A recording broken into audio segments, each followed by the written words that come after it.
नमस्कार दोस्तों। और आज मैं इस वीडियो में आपको सावन सोमवार की व्रत कथा सुनाऊंगी।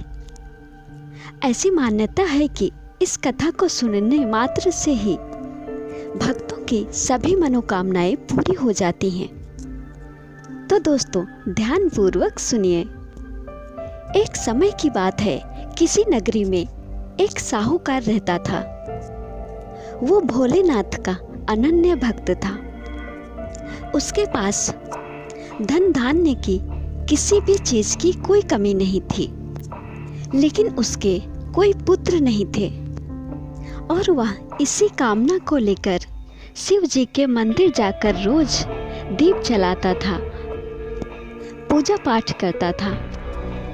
उसके इसी भक्ति भाव को देखकर एक दिन माता पार्वती ने शिव जी से कहा, हे प्रभु, साहूकार आपका अनन्य भक्त है।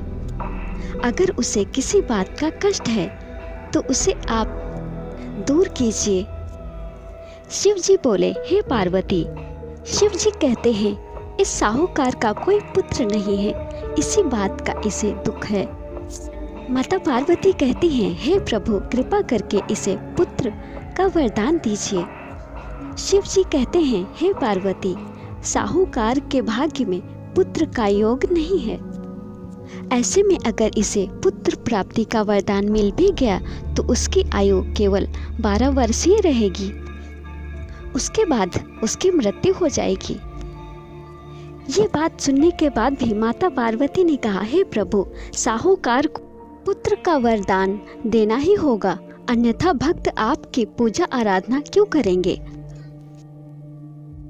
माता पार्वती के बार बार कहने पे भगवान शिव ने साहूकार को पुत्र वरदान दे दिया और ये भी कहा कि इसकी आयु 12 वर्ष तक ही होगी।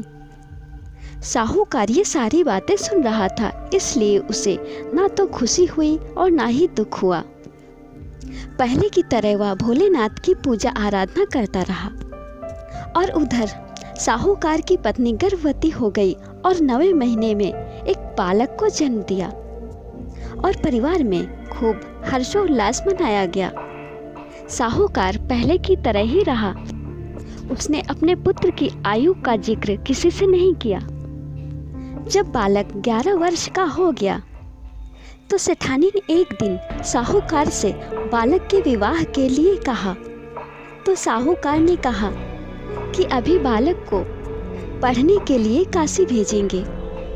उसके बाद उसने बालक के मामा जी को बुलाया और कहा, इसे पढ़ने के लिए काशी जी ले जाओ और रास्ते में जिस स्थान पर भी रुकना, वहाँ यज्ञ कराते हुए और ब्राह्मणों को भोजन कराते हुए जाएं। वो ऐसा ही करते हुए जा रहे थे कि रास्ते में एक राजकुमारी का विवाह था और राजकुमारी से जिसका विवाह होना था वो एक आंख से काना था। तो उसके पिता ने जब अति सुंदर साहूकार के बेटे को देखा तो उसके मन में ये विचार आया कि क्यों ना इसे ही घोड़े पे बिठा लिया जाए और विवाह के सारे कार्य संपन्न करा लिए जाएं। तो उसके लिए उन्होंने मामा से बात की और कहा इसके लिए उन्हें ढेर सारा धन देंगे। तो मामा भी तैयार हो गया। इसके बाद साहूकार का बेटा विवाह की वेदी पर बैठा और जब विवाह कार्य संपन्न हो गए तो जाने से पहले उसने राजकुमारी की चुनरी के पल्ले पर लिखा कि तेरा विवाह तो मेरे साथ हुआ है, लेकिन जिस राजकुमार के साथ भेजेंगे वह तो एक आंख से काना है। इसके बाद वह अपने मामा के साथ काशी चला गया।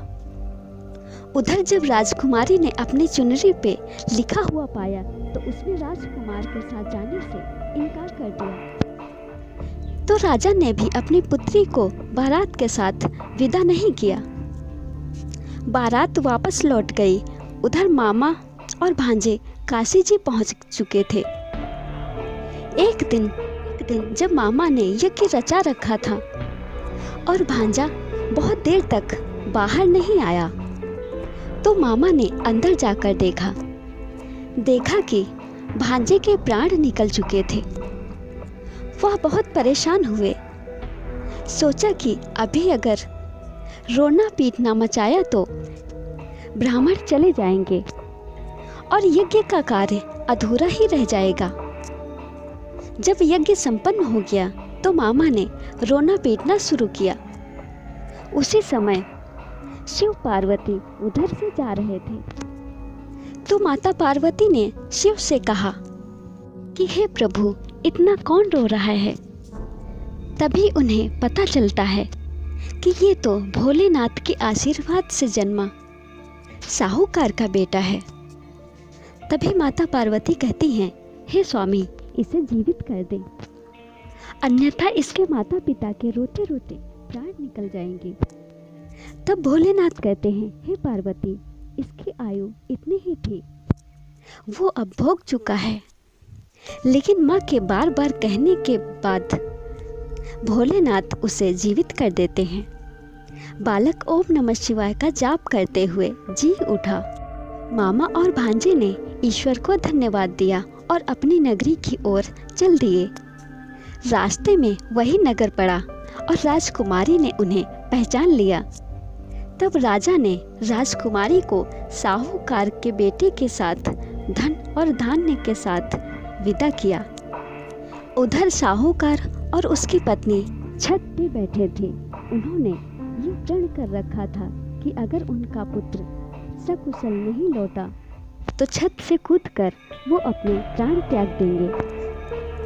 तभी लड़के के मामा ने आकर साहूकार के बेटे और बहू के आने का समाचार दिया, लेकिन वो नहीं माने।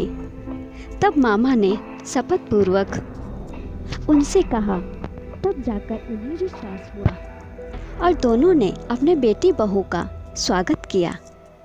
उसी रात साहूकार को स्वप्न में शिव जी ने दर्शन दिया और कहा, तुम्हारे पूजन से मैं प्रसन्न हूँ। इसी प्रकार जो भी भक्त इस कथा को सुनेगा या पढ़ेगा उसके सारे कष्ट दूर होंगे और उसकी सभी मनोकामनाएं पूर्ण होंगी। ओम नमः शिवाय। नमस्कार दोस्तों।